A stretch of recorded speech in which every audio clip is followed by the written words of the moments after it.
घर्षण अपने आपने सिग्नल पर कार अथवा ट्रक चालक को अपने वाहन को मंद करते देखा होगा।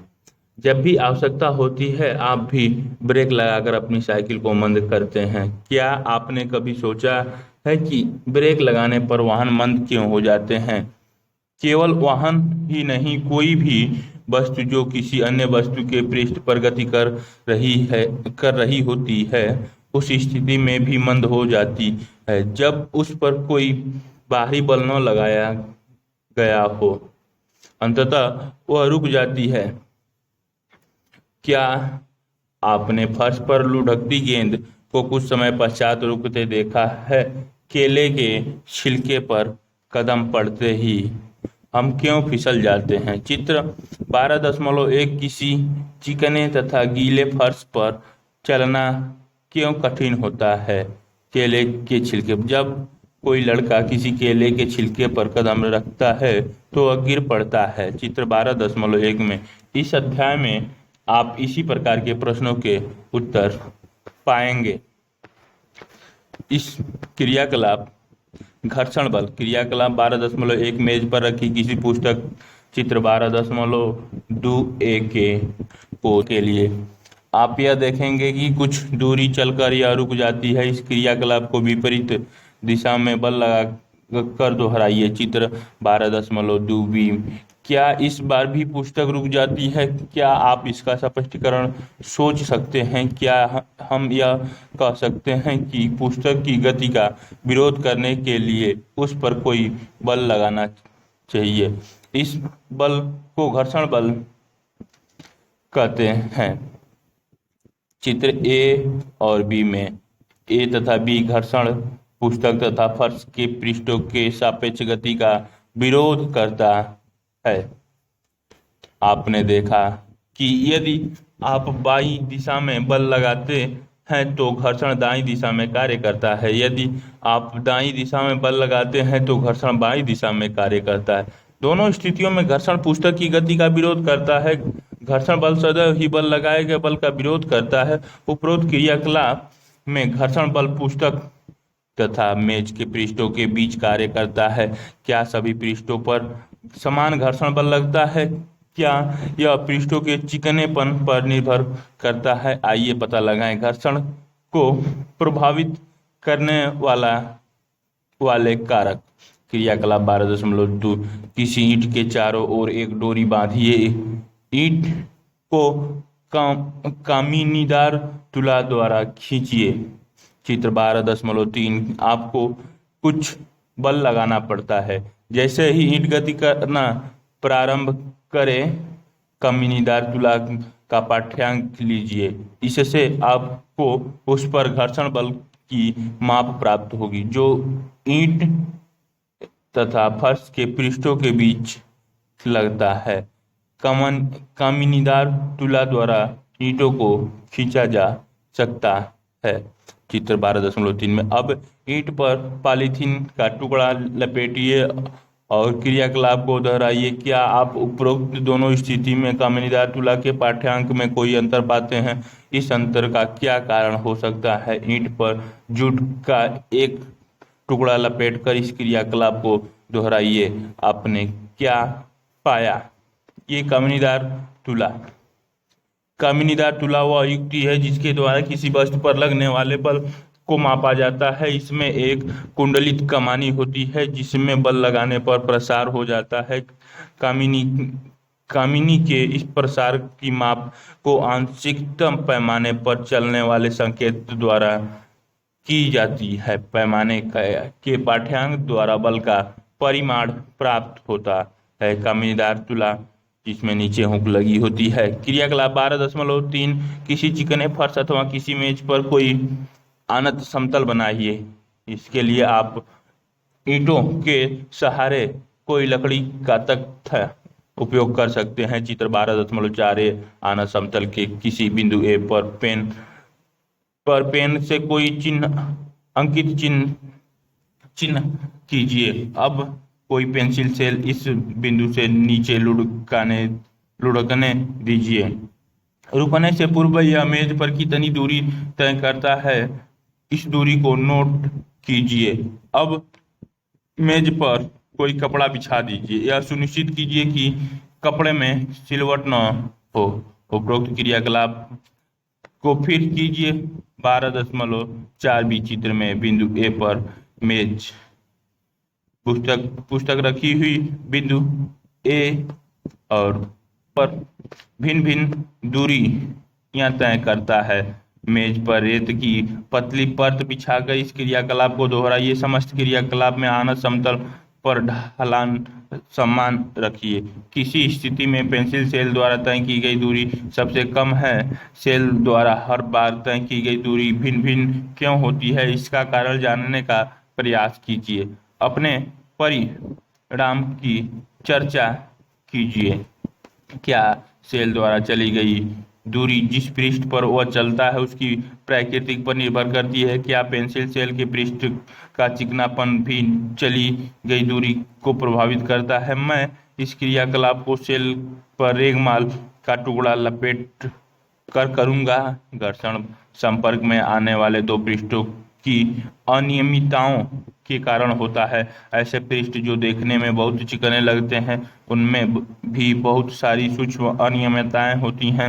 चित्र 12.5 दो पृष्ठों की अनियमितताएं एक दूसरे के भीतर धंस जाती हैं। जब हम एक पृष्ठ पर दूसरे पृष्ठ की गति कराने का प्रयास करते हैं तो हमें इस अंत बंधन इंटरलॉकिंग पर पार कर पाने के लिए कुछ बल लगाना पड़ता है।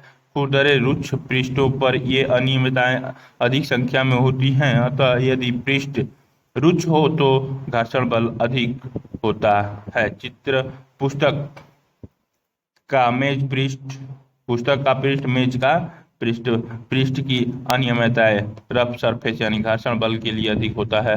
हमने यह सीखा कि दो पृष्ठों के बीच अनियमितताओं के अंतर्बंधन के कारण घर्षण होता है। स्पष्ट है कि यदि पृष्ठों को बलपूर्वक दबाए तो घर्षण में वृद्धि हो जाएगी। इसका अनुभव आप किसी चटाई को उस समय खींच कर सकते हैं जब उस पर कोई व्यक्ति नहीं बैठा है। तब जब कोई व्यक्ति उस पर बैठा हो, बॉक्स को गतिमान रखने के लिए लगातार धकेलना पड़ता है।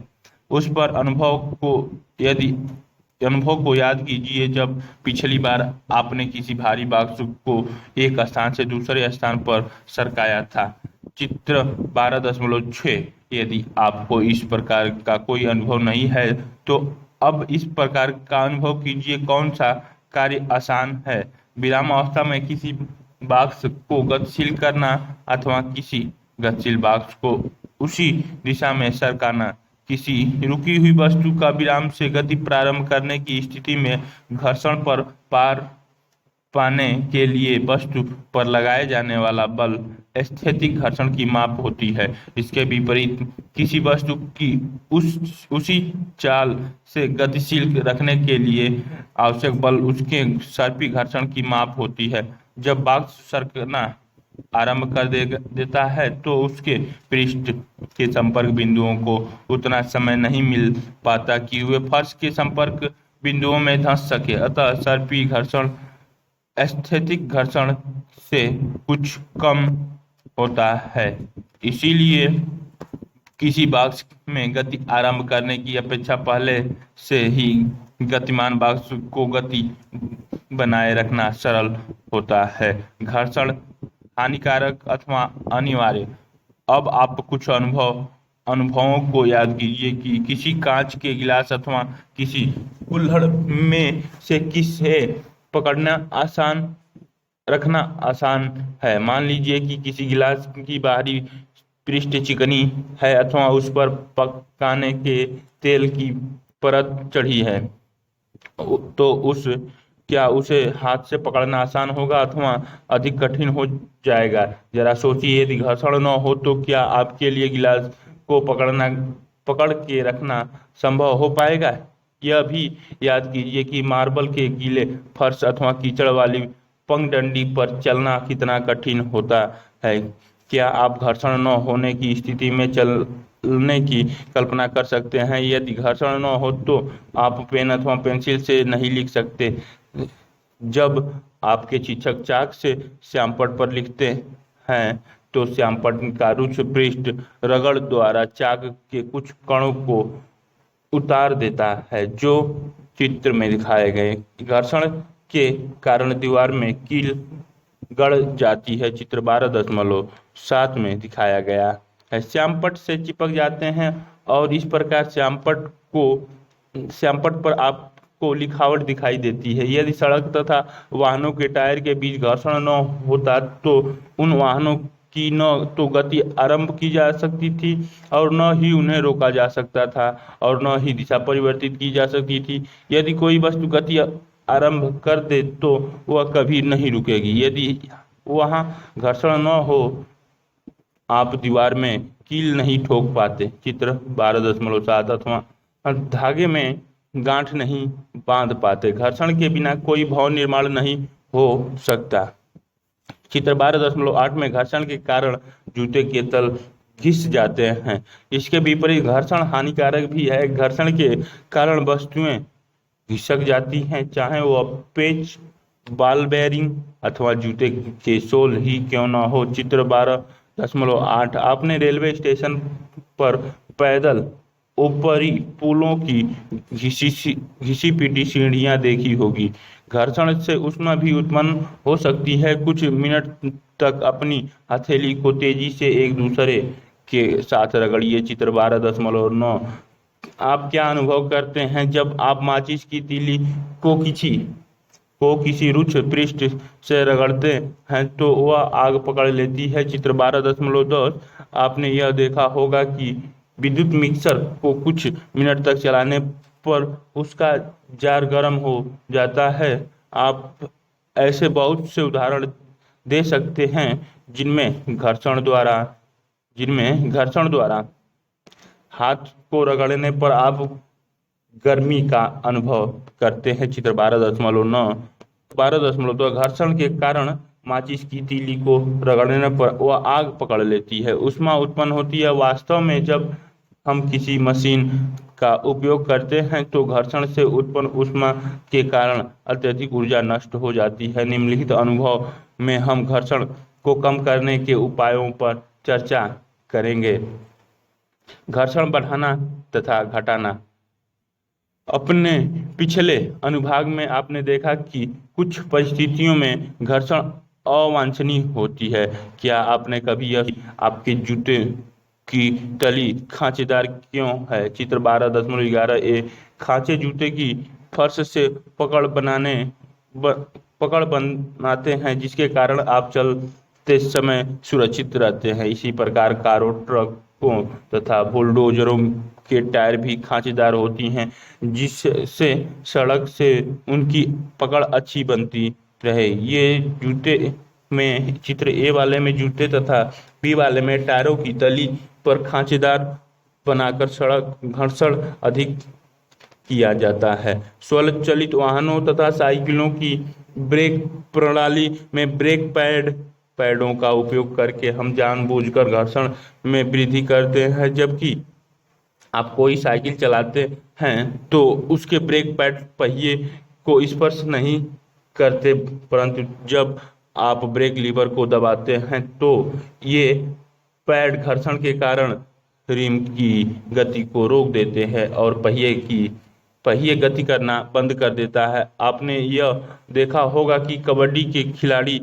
अपनी हाथों पर मिट्टी रगड़ते हैं ताकि वे अपनी प्रतिद्वंदी को और अच्छी तरह पकड़ सकें।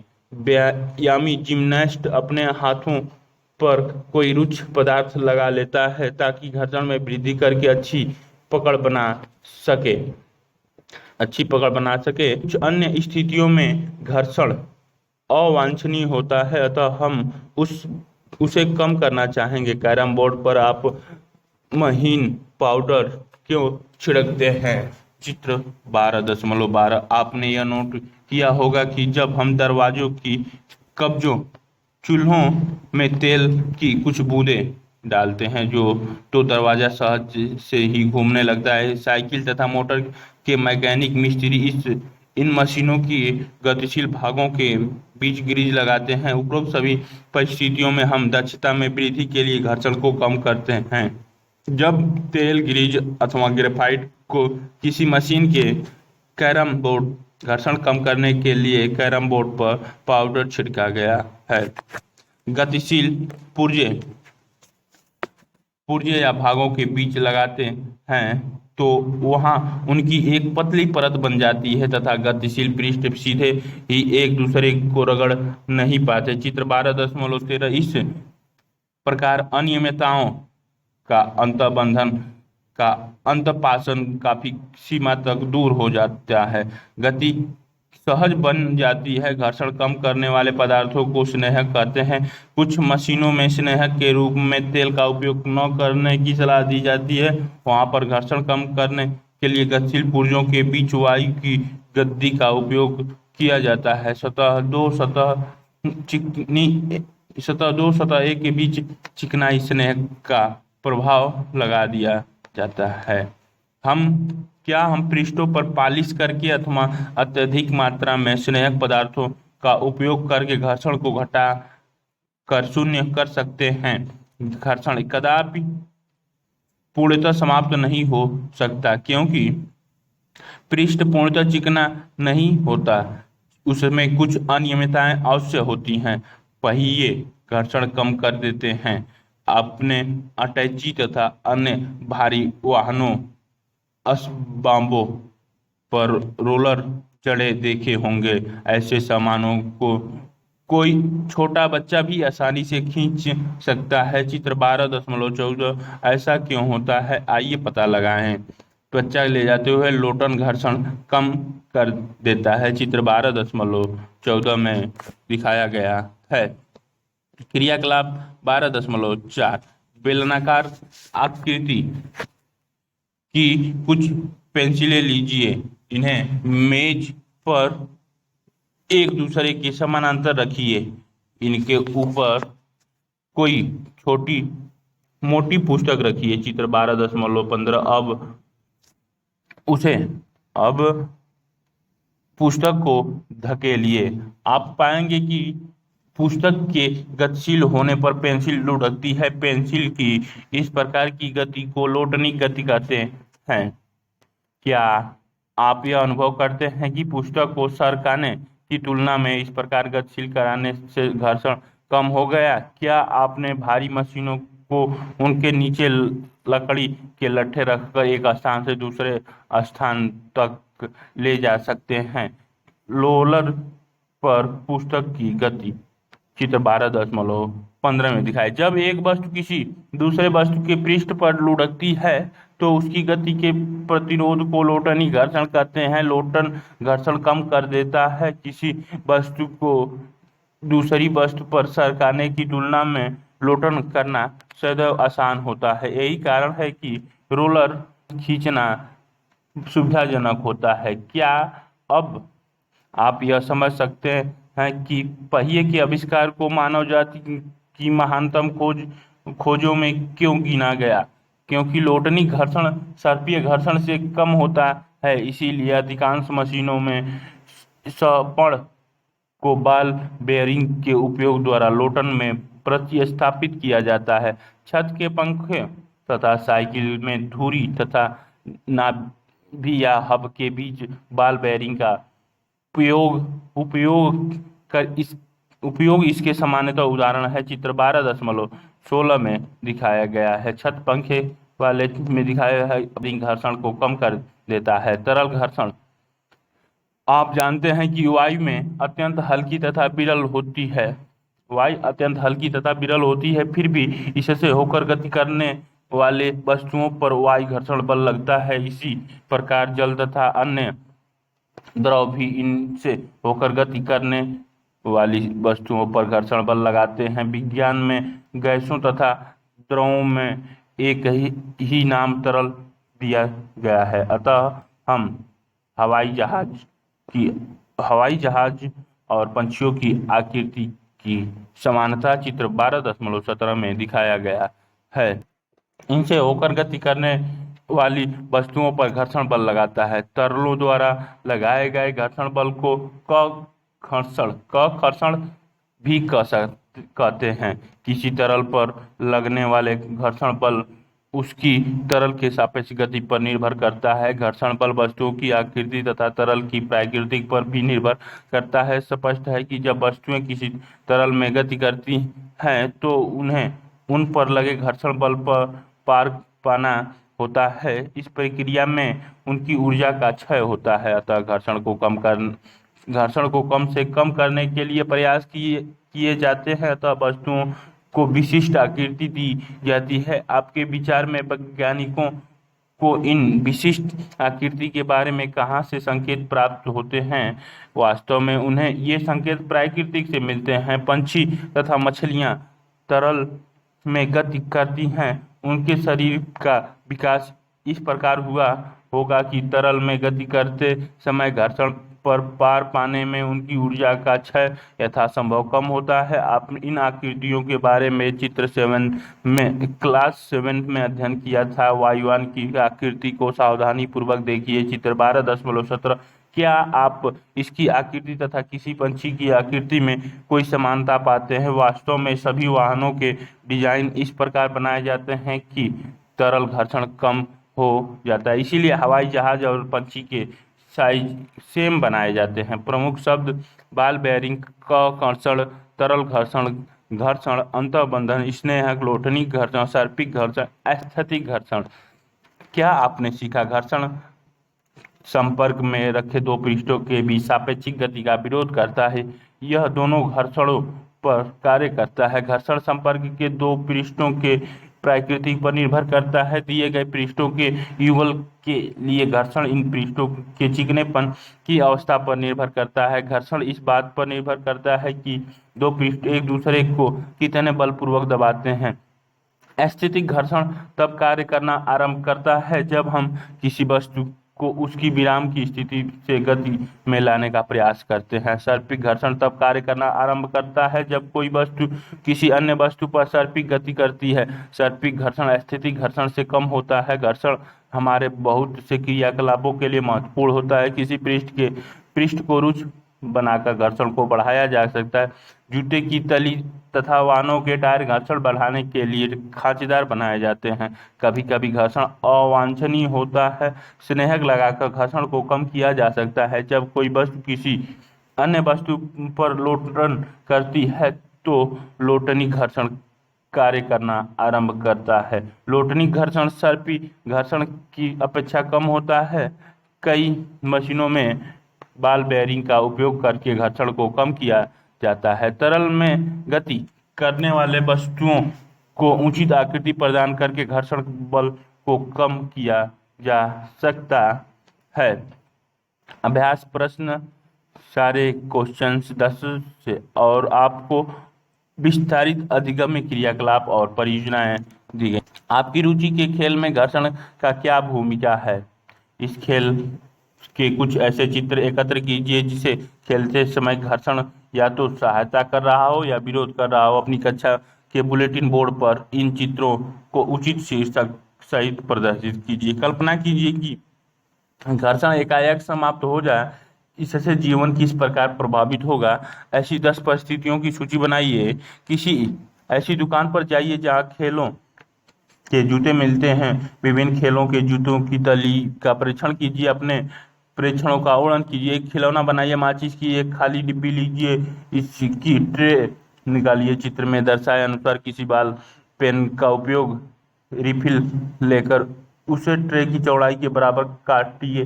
रिफिल को इस चित्र 12.8 में दर्शाए अनुसार दो पिनों की सहायता से ट्रे के ऊपर भाग में जड़िए। ट्रे के सम्मुख फलकों पर छिद्र बनाइए।